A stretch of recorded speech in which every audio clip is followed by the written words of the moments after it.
Greetings, my friends. In today's video, I'm sharing with you guys 3 ridiculously easy dinner recipes that my kids absolutely love, and so does my husband and, of course, myself. So, you guys, let's get cooking. All right, friends, I have a new dinner recipe for you guys. My husband loves this to death, and it is really so simple. This is a creamy chicken and herby potato skillet. Let me go over what is all here. So I have a bunch of different herbs. I have some fresh sage, I have some rosemary and thyme from my backyard. I have 4 cloves of garlic, I have an onion, I have salt and pepper, olive oil. I have 2 very large chicken breasts cut up right here. I have 2 medium-sized russet potatoes that I skinned and diced. I'm going to grate some Parmesan cheese here in a little bit. I have 3 tablespoons of butter, 1 cup of chicken broth, and 1 cup of heavy cream. This is almost kind of like a one-pot meal, except that I have to remove the chicken from the skillet so that I can make the herb like cheese sauce. So it's kind of one skillet, sort of, but not really, because I have to remove the chicken, but it's still really, really simple. So let me show you guys how to make this. All right, so I say it's sort of one skillet, but you know what? It is one skillet. So we are definitely calling this a one-pot meal. Yes, we are removing the cooked chicken in order to make the creamy sauce, but guys, we're just utilizing one pot. So there it is, and it is so, so good. And everyone's going to love this because it's juicy chicken bites with this delicious creamy herb sauce and really delicate tender potatoes. It is just everything you want in a meal. My kids absolutely love it. There's barely any leftovers, so definitely give this recipe a try, you guys. So once that chicken has browned up nicely, you're going to remove it just to like a bowl or something, and then you can cover it with foil if you'd like to keep it warm. And then you're going to leave whatever juices have accumulated in that pot, just leave them in there, add some butter in there. You're going to cook your garlic and your onions, and then you're going to add in some flour, and you're going to cook the flour for a couple of minutes, because if you don't cook that flour, you're definitely going to taste it. So give it about 2 to 3 minutes until it's cooked down, and then you're going to add in the chicken broth. You can use chicken broth, vegetable broth, water if you really want to, but chicken broth just really helps flavor the sauce. And then when we get our creamy part in our title, we're going to add in the heavy cream, because obviously you're going to need to make this sauce really creamy and delicious. So I mentioned for this recipe, I'm using fresh sage, some thyme, and rosemary, but you can definitely use whatever you want. Any herbs that you want, even like oregano or basil would be perfect for this dish. It's just so versatile, so use what you want. And then I'm going to throw in the diced potatoes. Now you're going to want to make these kind of small just so that they cook quicker. If you want chunkier potatoes, then you're going to have to increase the time and add probably a little bit more chicken broth to this, but we want diced potatoes because then I won't have to cut them up for my kids. It's just way easier for everybody. And then once your sauce comes up to a simmer, you're going to lower the heat and cover it with a lid, and you're going to let it cook down for about 20 minutes or so, checking it every once in a while so that the potatoes or the chicken isn't sticking to the bottom of the pan. And then once it's fully cooked, go ahead and like stick a little knife or fork on one of the potatoes just to make sure that it's fully cooked. And once it is, you're going to top it with some delicious freshly grated Parmesan cheese, of course, and then top it with some more herbs if you like.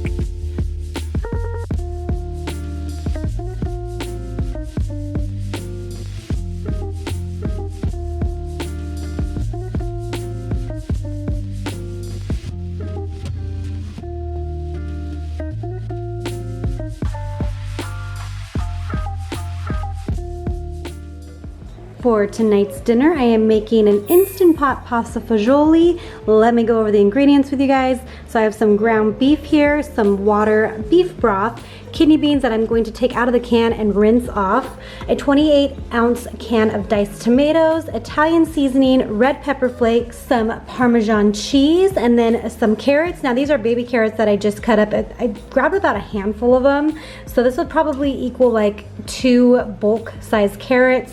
I have 2 celery stalks that I cut up as well. I'm not going to use all of this ditalini. I'm just going to use about a cup of it or so.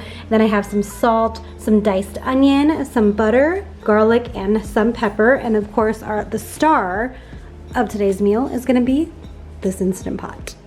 My kids have been begging me for soup lately, and it's still kind of warm here, but you know, I had a hankering for soup too, so that is why we were making this today. I'm so glad that my kids enjoy soup as much as I do. Now, I used to not make soup that much back in the day. My husband actually didn't enjoy soup because it wasn't as filling. But now that my kids are like super amped on all the soups, it's 4-1 in the household, and I feel great about that. But my husband has been eating it, and he does enjoy soup now. I just make sure to serve him extra. He gets extra, and I try to include like other types of sides too. So I understand how some people feel like soup is not like a dinner. I get that, but this soup is super filling, chock full of vegetables, got some ground beef in there too. Delicious.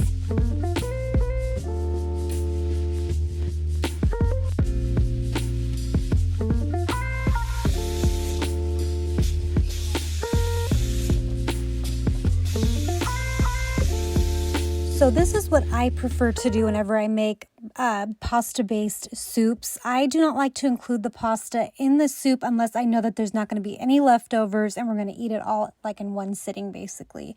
Because if you cook the pasta in the soup, what's going to happen is the soup is going to become thicker from all of the starches that are in the pasta.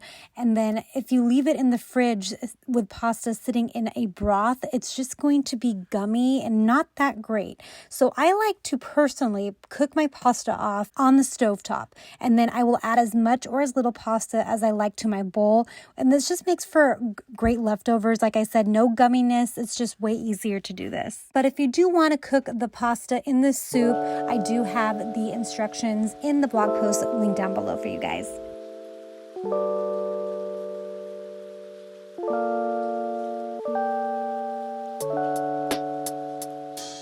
All right, friends, getting into a dinner tonight that I'm going to be making is a one-pot cheesy hamburger helper. I used to love the boxed hamburger helpers that my mom used to make like way back in the 90s, and it was so delicious. So trying to replicate that as best as I can. And this is what I have. So let me show you all the ingredients. I'm going to be using some fresh garlic and fresh onion, but you can definitely use powdered if you are in a pinch and need to hurry up and make dinner. I have salt, I have some ground mustard, some ground paprika, black pepper, some cornstarch, olive oil, some milk. Now the milk I'm gonna warm up for about a minute in the microwave so that it doesn't go in cold. I prefer it to be warm. I also have some warm beef broth, some egg noodles, some ground beef, and some cheddar cheese that I need to grate up. So let's start making this. Got my pot preheating. I'm gonna add in some olive oil. Now that my oil is heated up, I'm gonna add in the onion and saute that for a couple minutes.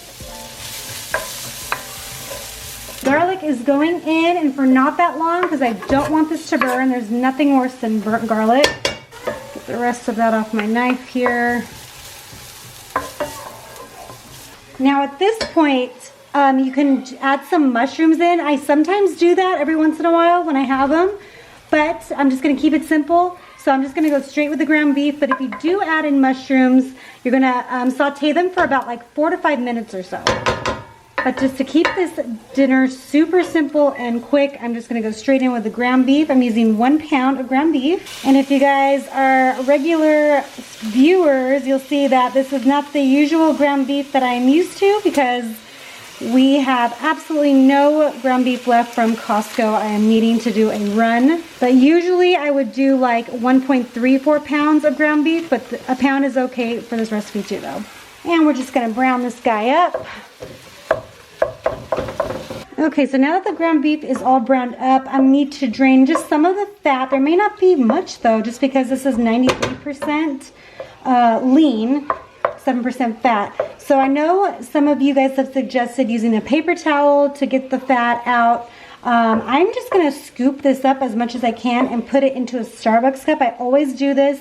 And then I keep the Starbucks cup in our freezer. And then when it's time to throw away, I'll throw away the whole frozen cup of fat. So this I just pulled out of the freezer and it has some fat in here. And I'm just gonna start draining this a little bit.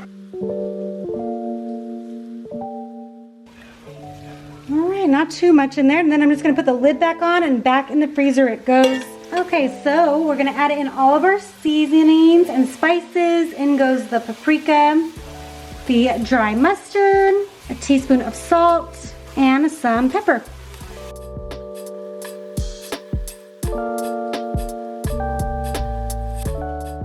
And now we're gonna add in all of our liquids. So we're gonna add in the ground beef. Not the ground beef, this is beef broth. Beef broth. The milk I am pulling out of the microwave right now, and I just warmed it up for 1 minute.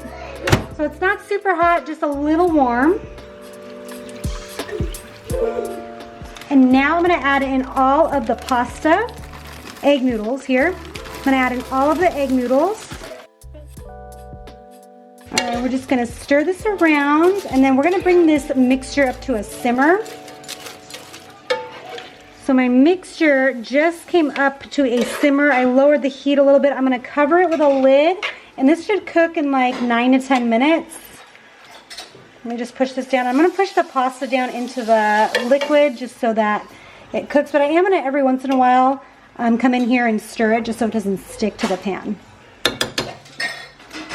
Here we go, lower the heat, and I'm gonna set the timer for 9 minutes. And I completely forgot to add in the cornstarch. That is pretty essential because that is going to thicken this broth and milk right up. So I'm gonna add it in right now. It's about halfway in the cooking process. All right, and I'll just stir that in real quick here. I know sometimes you're supposed to like stir the cornstarch like in a separate bowl with water, but I'm not doing that. I just put it in there because I don't feel like getting another dish dirty. Y'all know me. Okay, that's pretty much incorporated. So the lid is going back on to simmer. All right, let's give this a look-see in here. All right, so most of that liquid is gone. You can kind of see it a little bit down there at the bottom, but that's okay because what's going to happen is I'm going to put some cheese in here and the liquid will completely be gone. So while that was simmering, I have a bunch of cheddar cheese right here, sharp cheddar cheese that I'm going to throw in. Ooh, yeah. This is what's going to make it super yummy. And I still do have the heat on. I'm going to turn it off once all of the cheese is in here because the residual heat will just melt it all down.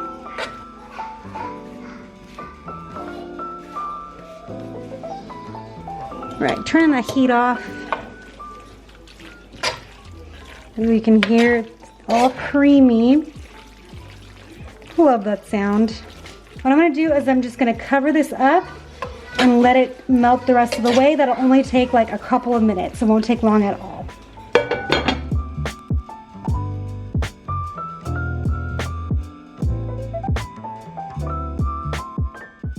Now you 1000% don't have to do this, but I'm going to top it off with some parsley just to give it some color. But of course, if you're serving vegetables with this, it doesn't even matter because you'll have greens on the side.